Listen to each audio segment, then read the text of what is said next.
At 11:03 a.m. on September 19, 1944, Staff Sergeant Frank Thompson crouched inside the turret of an M4 Sherman tank near Araort, France, observing his gunner prepare for a battle they might not survive. 24 years old, 4 months in combat, 12 tank engagements, never had his gunner spotted the enemy first. The Germans were advancing with 47 Panther tanks. Thompson had been loading the 75mm gun for Sergeant William Crawford since June. Their survival depended on detecting German tanks first, but the Sherman's gunner sight was narrow. Crawford could only see 30 degrees. By the time the tank commander spotted a threat and Crawford rotated the turret, German gunners were already aiming. The 4th Armored Division lost 23 Shermans in 3 weeks. The first loader Thompson lost was Corporal David Kozlowski. On September 7th, this Chicago steelworker, trained together at Fort Knox, had his Sherman hit by a Panther round at 1,300 yards. The German gunner spotted them from a tree line, aimed, and fired. The shell penetrated the turret. Propellant charges ignited. Kozlowski, loading at the time, died instantly. His body remained in the burning tank for 3 hours. The second loader was Corporal James Martinez, Thompson's best friend. They had survived Normandy together and talked about opening a garage after the war. Martinez's Sherman engaged 3 Panthers near Bison-Lait, destroying 1. A second Panther flanked them, firing from 900 yards.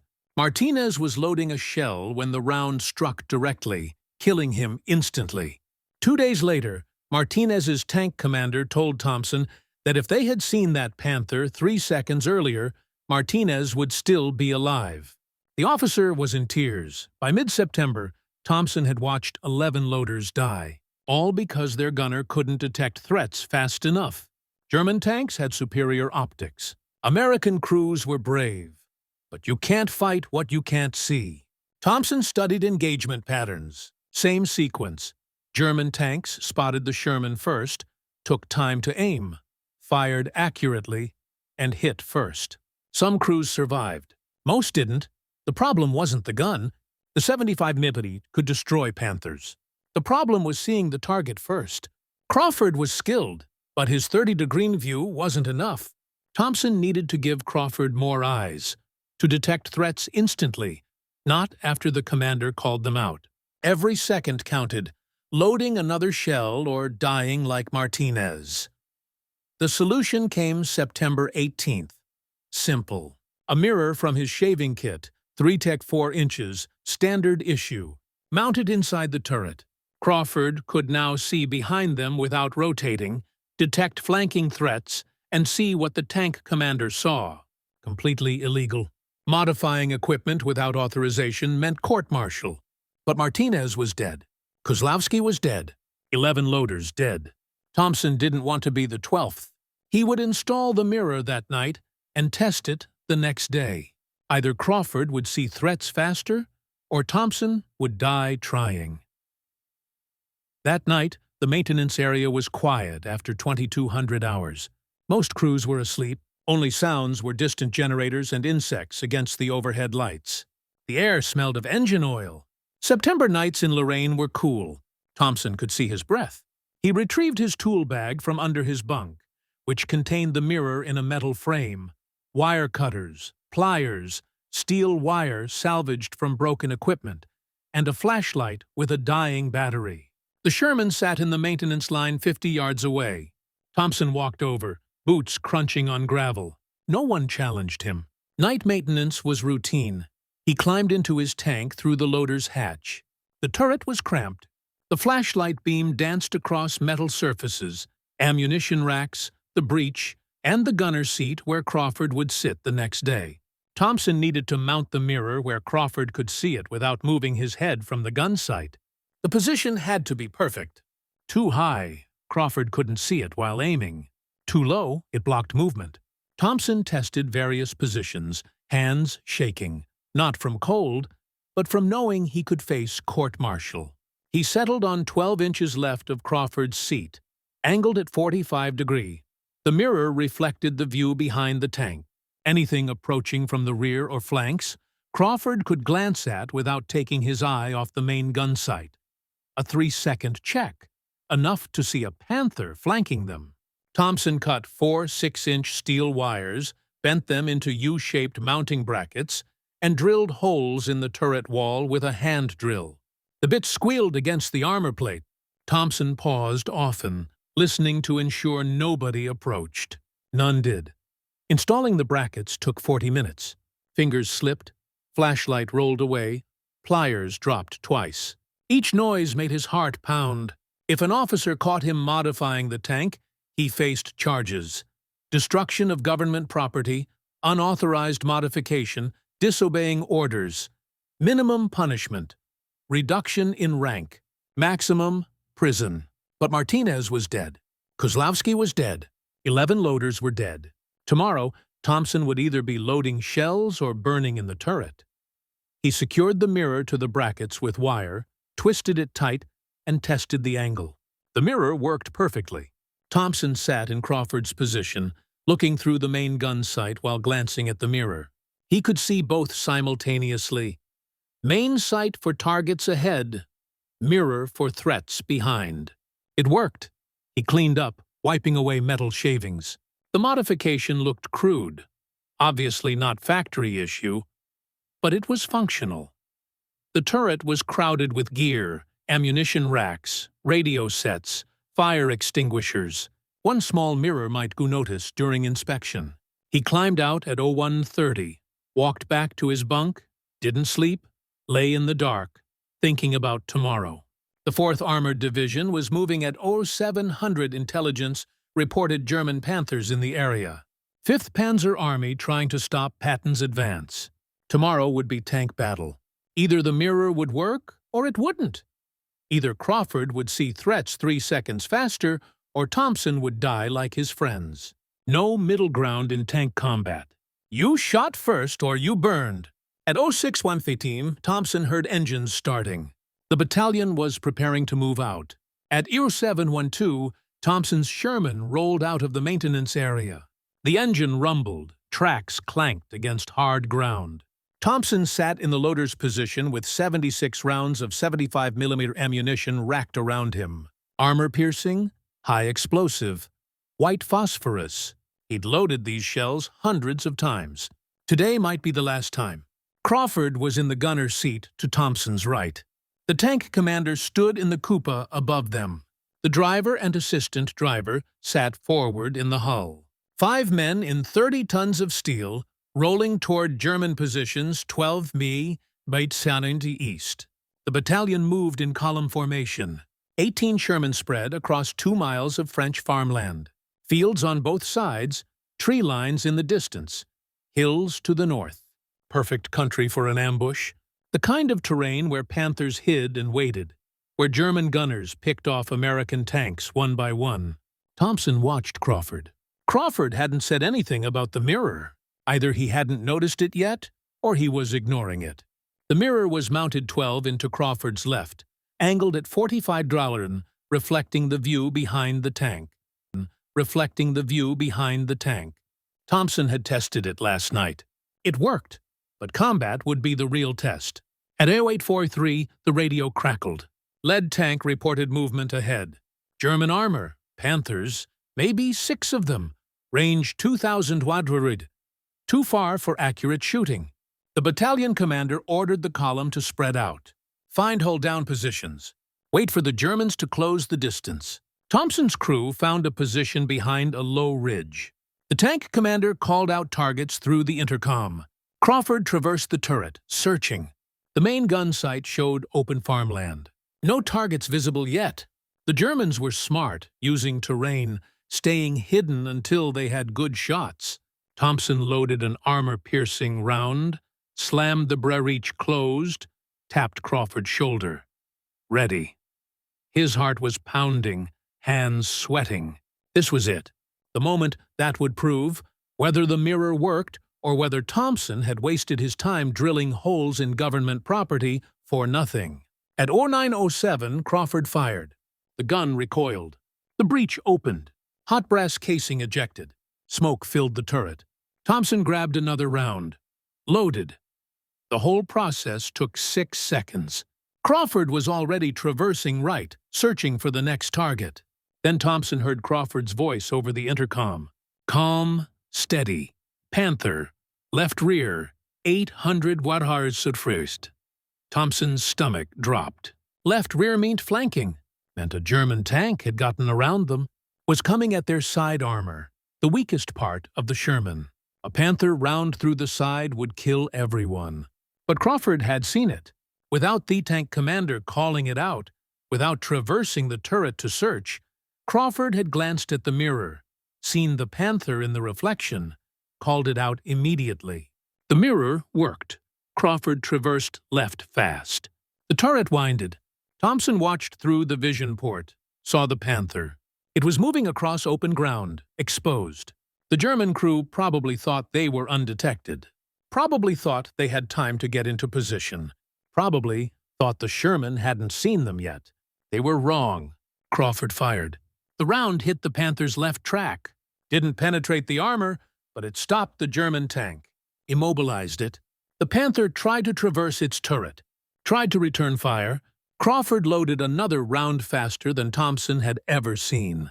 7 seconds from first shot to second shot. The second round hit the Panther's turret side. Penetrated. The German tank shuddered. Smoke poured from the hatches. The crew bailed out, running. The Panther was dead. Thompson had just watched Crawford kill a Panther that should have killed them. The German tank had flanked them perfectly, had gotten within 800 yards undetected, should have fired first, should have penetrated their sidearm, should have killed Thompson and Crawford and everyone in the crew. But Crawford had seen it 3 seconds earlier because of the mirror. 3 seconds. That's all it took. 3 seconds to spot the threat. Traverse the turret. Fire first. Win. The tank commander's voice came over the intercom, excited, asking how Crawford had seen that Panther so fast. Crawford said he'd glanced left, saw something in his peripheral vision. The tank commander didn't question it further, too busy directing them toward the next target. The engagement lasted 40 minutes. Thompson's crew destroyed 2 more Panthers. Other Shermans in the battalion got 3. German forces withdrew, left 7 burning Panthers behind. American losses were 2 Shermans damaged, none destroyed, nobody killed. After the battle, Thompson's crew returned to the maintenance area. Crawford climbed out of the turret, found Thompson, looked at him for a long moment, then looked at the mirror mounted inside. Crawford reached out, touched it, tested the angle, saw how it reflected the view behind the tank. Crawford asked one question. "When did you install this?" Thompson told him last night. "Worked alone. Took 40 minutes. Completely illegal. Could get court-martialed if anyone found out." But Martinez was dead, and Thompson didn't want Crawford dying the same way. Crawford was quiet. Then he said something Thompson would remember for the rest of his life. "This saved us today. That Panther would have killed you if I hadn't seen it. I need you to do something for me." Thompson asked what? "Install one in every tank in the battalion." Thompson started with Crawford's wingman, Sergeant Robert Hayes. Hayes had lost his loader 3 weeks earlier, burned alive when a Panther hit them from the flank. Hayes survived with burns on his hands. His new loader was air placement. Kid from Ohio, 18 years old, terrified. Thompson found Hayes that evening, told him about the mirror, showed him how it worked in Crawford's tank. Hayes looked at it, tested the angle, asked if Thompson could install one in his Sherman. Thompson said, "Yes, tonight. Don't tell anyone." They worked after 2,300 hours. Thompson brought his tools. Hayes kept watch.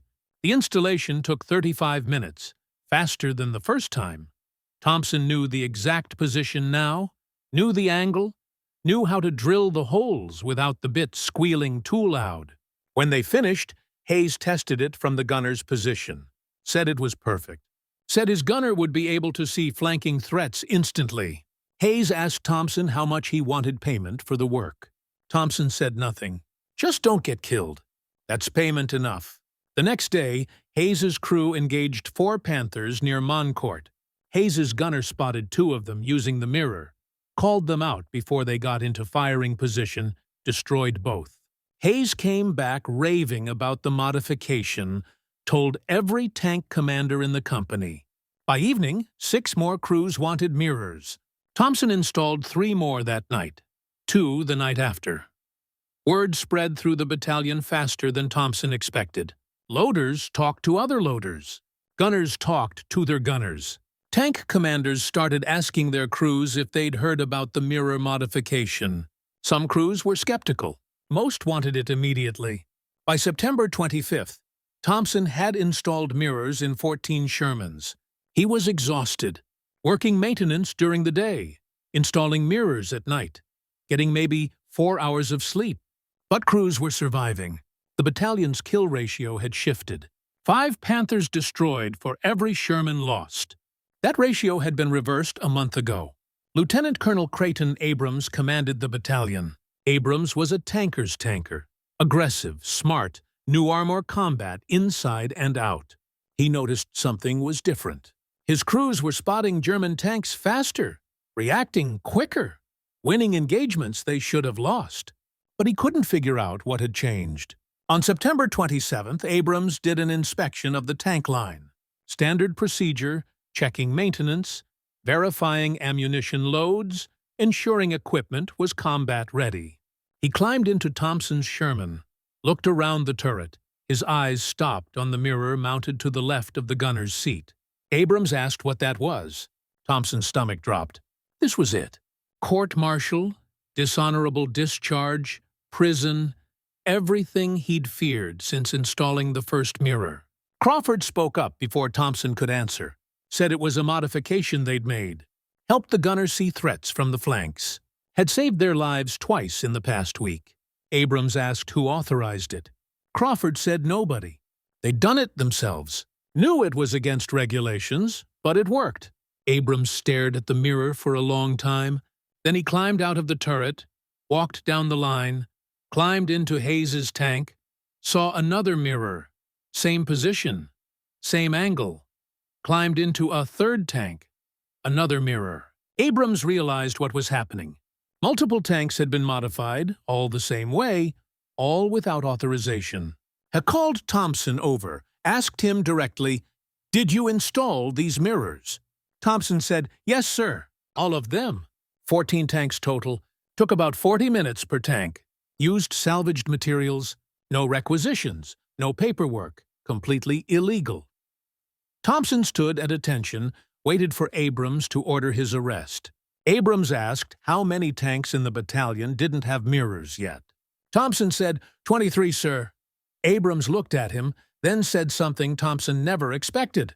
You have 48 hours to install mirrors in every tank in this battalion. That's an order. I'll handle the paperwork. You focus on keeping my crews alive. Thompson stood there, stunned. Abrams had just officially authorized the modification, made it legal, protected Thompson from court-martial. More than that, Abrams understood what the mirrors meant, understood they were saving lives, and he was willing to break regulations to save more. That night, Thompson worked faster than ever. He recruited other mechanics, showed them how to install the mirrors, taught them the position, the angle, the drilling technique. By September 29th, every Sherman in the battalion had a mirror. The modification was no longer a secret. It was standard equipment. The Battle of Arras started on September 19th and lasted 2 weeks. 4th Armored Division faced elements of 5th Panzer Army. 47 German Panthers and Panzer IVs against American Shermans. The Germans had better tanks, better guns, better armor. But they lost. American tankers destroyed over 60 German tanks, lost 18 Shermans. The kill ratio stunned German commanders. They'd been fighting Shermans for months, knew how to kill them, knew their weaknesses. But something had changed. American tanks were spotting German flanking maneuvers faster, reacting quicker, shooting first. German after-action reports mentioned unusual American tactics. Shermans were engaging targets they shouldn't have been able to see, reversing before German tanks could get into firing position. Reversing before German tanks could get into firing position. It was like American gunners had eyes in the back of their heads. They did. simple 3-4 and mirrors. By early October, word about the modification had spread beyond 4th Armored Division. Tank crews talked to other tank crews during resupply operations. Mechanics shared techniques. A crew chief from 6th Armored Division saw the mirrors during a visit to 4th Armored's maintenance area, asked Thompson how to install them. Thompson showed him. 2 days later, 6th Armored started installing mirrors in their Shermans. Then 10th Armored Division heard about it. Then 3rd Armored. The modification spread battalion to battalion, division to division. No official orders, no engineering directives, just mechanics installing mirrors because they worked, because crews were surviving. Lieutenant Colonel Abrams wrote a report to 3rd Army Headquarters, described the mirror modification, included combat statistics. Before mirrors, 4th Armored was losing 2 Shermans for every German tank destroyed. After mirrors, they were destroying 3 German tanks for every Sherman lost. The difference was undeniable. The mirrors gave American gunners a tactical advantage that offset German superiority in armor and guns. General George Patton read the report. Patton commanded 3rd Army. He understood armor combat, understood that tank battles were decided by whoever shot first. The mirror modification gave American crews a few extra seconds. In tank combat, seconds meant everything. Patton ordered the modification installed in every Sherman in 3rd Army, not as a suggestion, as a direct order. Maintenance crews across the entire Army began installing mirrors using whatever materials they could find. Salvaged metal, wire, even glass from broken windows. The mirrors didn't need to be fancy. They just needed to reflect. By October 15th, over 300 Shermans in Europe had mirrors. The modification had spread from one loader's desperate attempt to save his crew to an Army-wide tactical advantage. And it had happened in less than a month. German intelligence tried to determine what had changed. They examined destroyed American tanks, found the mirrors, didn't understand their significance at first, thought they were personal items, shaving mirrors. It took several weeks before German analysts realized the mirrors were positioned specifically for the gunner to see behind the tank. By then, it was too late. The modification had already spread throughout American armor units. German tactics that relied on flanking maneuvers were failing. Panthers that used to kill Shermans from the side were being spotted and destroyed before they could fire. The tactical advantage Germans had enjoyed for months was disappearing. German tankers started avoiding engagements with American Shermans unless they had overwhelming numerical superiority. The Panther was still the better tank, still had better armor and a better gun. But the Americans could see them coming. And in tank combat, seeing the enemy first mattered more than having the better weapon. Thompson had installed the first mirror to save Crawford. Now that mirror had saved hundreds of American tank crews. Men who would have died in flanking attacks were surviving, going home. The modification cost nothing, required no new equipment, no factory production, just a small mirror and 40 minutes of work. But the Army wanted to make it official. In November 1944, an engineering team from Ordnance Department arrived at 4th Armored Division headquarters. 3 officers, 2 civilian engineers. They'd been sent to evaluate the mirror modification, determine if it should be integrated into standard Sherman production, make it official Army equipment, instead off-field improvisation. The team spent 3 days inspecting tanks, interviewing crews, testing the mirrors in combat simulations. They measured angles, calculated sight lines, verified that the modification didn't interfere with turret operations. Their conclusion was unanimous. The mirrors worked. They should have been part of the original design. The Ordnance Department recommended that all new Shermans rolling off production lines be fitted with mirrors in the gunner's position. Existing tanks in theater should be retrofitted during maintenance cycles. The modification would become official equipment. Standard issue. No longer illegal, but there was a problem. The engineers wanted to redesign the installation, make it cleaner, more professional, use manufactured brackets instead of bent wire, use regulation mirrors instead of salvaged shaving mirrors. They wanted to take Thompson's improvised solution and turn it into proper military equipment. Thompson didn't care about that. He cared that the engineers wanted credit. They were writing reports, submitting patents, claiming the mirror system an Ordnance Department innovation. Thompson's name appeared nowhere in the documentation. Neither did Crawford's, neither did Hayes's. The official record would show that Army engineers had developed an improved sighting system for Sherman tanks. Lieutenant Colonel Abrams tried to correct this. He wrote letters, submitted reports, made sure Thompson's name was in every document from 4th Armored Division. But those reports got buried, lost in the bureaucracy. The engineering team's version became the official story. Army engineers had identified a problem with Sherman gunner visibility and developed a solution. Thompson learned about this in December. An officer showed him the official documentation, asked if he wanted to file a complaint. Thompson said no. He didn't care about credit, didn't care about recognition. He cared that crews were surviving, that loaders weren't burning alive because their gunners couldn't see threats. If the Army wanted to pretend engineers invented the mirrors, fine, as long as they installed them. By January 1945, the modification was standard across all American armor units in Europe. Over 800 Shermans had mirrors. Production lines in the United States started including them in new tanks. The system was official, approved, no longer a field improvisation. Thompson continued loading for Crawford. They fought through the Battle of the Bulge, pushed into Germany, survived engagements that would have killed them 6 months earlier. The mirrors saved them 4 more times. Each time, Crawford spotted a German tank trying to flank them.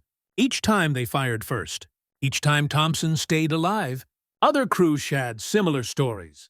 Loaders who would have died in December were still alive in January, still alive in February, still fighting. The mirrors had become so common that new crews didn't realize they were originally unauthorized modifications.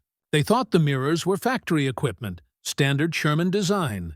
Only the older crews knew the truth, knew that a desperate loader had installed the first mirror in September, knew that the modification had spread crew to crew, mechanic to mechanic, battalion to battalion, knew that it had saved hundreds of lives before the Army made it official.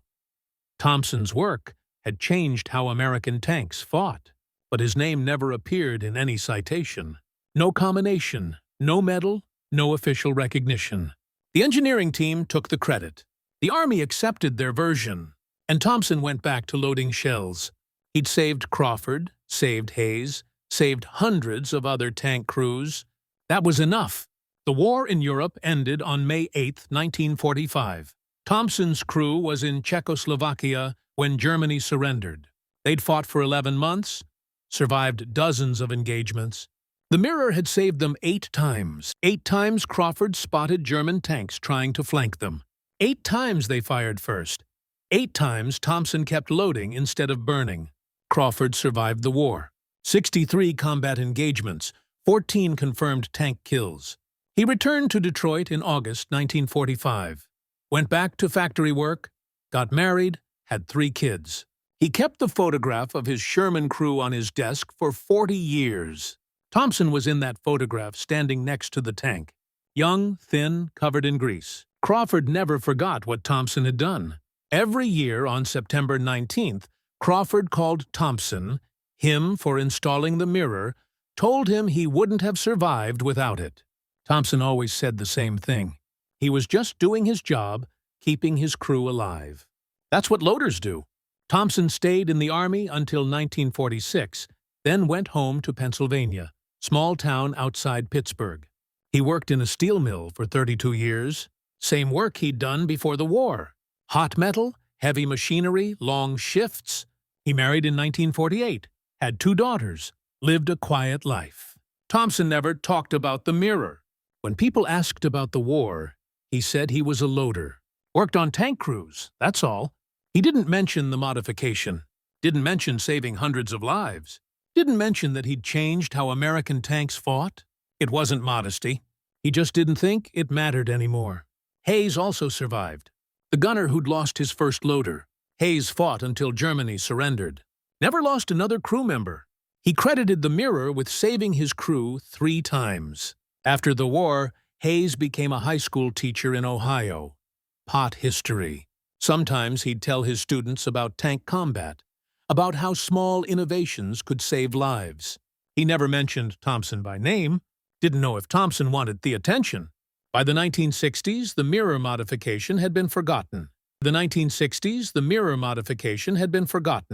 New tanks had better optics, better sighting systems, better everything. The Sherman was obsolete. Museums displayed them. Veterans looked at them. But nobody remembered that hundreds of Shermans in Europe had crude mirrors mounted inside their turrets. Nobody remembered that a desperate loader had installed the first one in September 1944. The official Army history of armor development never mentioned Thompson. The engineering reports credited Ordnance Department innovations. The patents belonged to civilian contractors. Thompson's contribution had been erased from the record, not intentionally, just through bureaucratic process. Field modifications weren't historically significant. Official engineering developments were.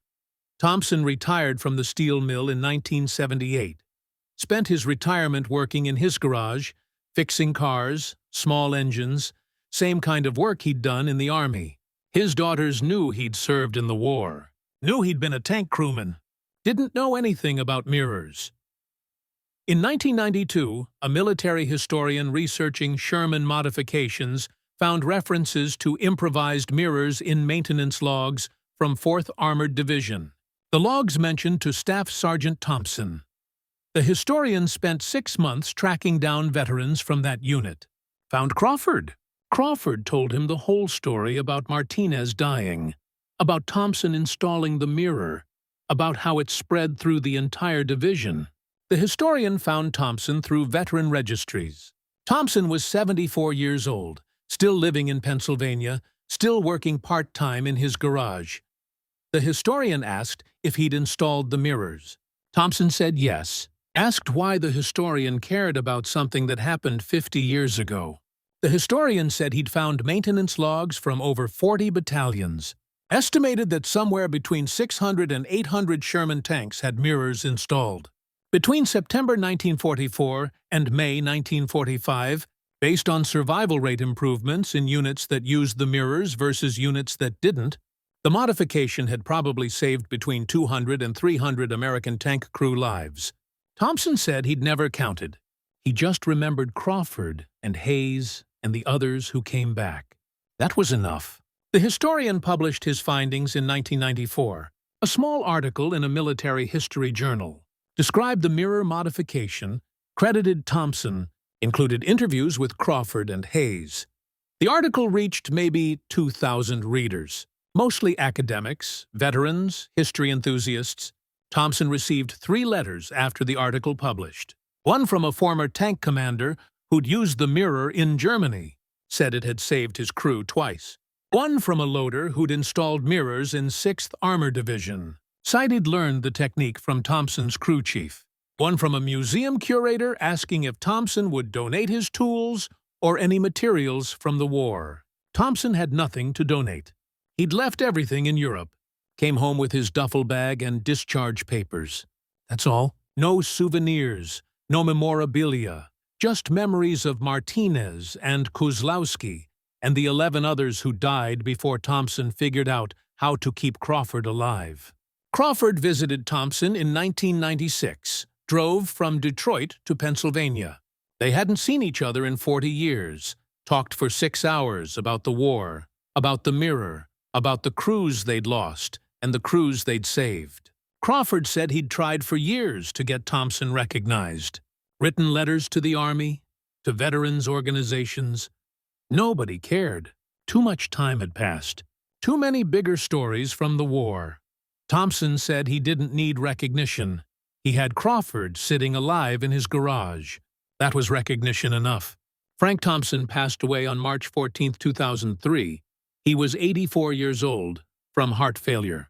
His obituary in the local newspaper mentioned his service in World War II as a tank crewman with the 4th Armored Division. It made no mention of the mirror modification. It did not note that he had saved hundreds of lives, or that he had transformed how American armor operated in Europe. His funeral was small.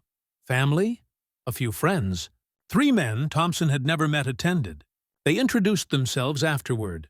Tank veterans, men whose crews had benefited from the mirror modification.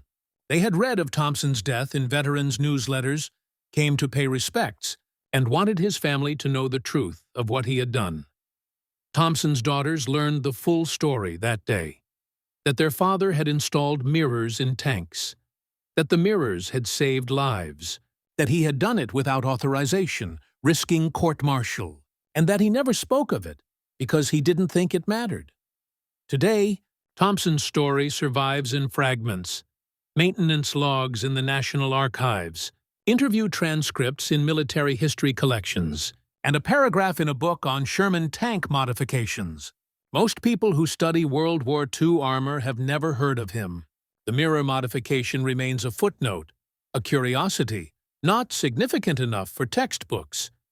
But if you visit the Patent Museum at Fort Knox, you can see a Sherman tank from the 4th Armored Division. Inside the turret, mounted to the left of the gunner's seat, there's a small rectangular mirror, 3 inches by 4 inches, metal frame, crude wire brackets. It is labeled as a field modification, common in late 1944 with no name attached. That mirror is Thompson's true legacy. Not the official one, but the one that mattered to Crawford, Hayes, and the 200 others who survived, because a desperate loader broke the rules to save his crew. That's how innovation really happens in war. Not through committees or engineering teams, but through soldiers who identify problems and fix them, who don't wait for authorization, who risk everything because their friends are dying and they can't stand watching anymore. Thompson installed the mirror to save Crawford. That mirror saved hundreds, and nobody remembered his name. But you do now. If this story moved you as it moved us, hit that like button. Every like helps us rescue more forgotten stories from the archives and share them with people who care. Subscribe to join our community of history keepers. These stories don't preserve themselves. They need people like you who understand that the real heroes weren't always the ones with medals. Sometimes they were loaders with mirrors and the courage to defy rules. Drop a comment and tell us where you're watching from. Our audience stretches from Texas to Berlin, from Tank Museum volunteers to grandchildren of Sherman crews. You're not just watching, you're helping keep these memories alive. Thank you for being here. Thank you for listening. And thank you for making sure Frank Thompson's story doesn't fade into silence. These men deserve to be remembered, and you're helping make that happen.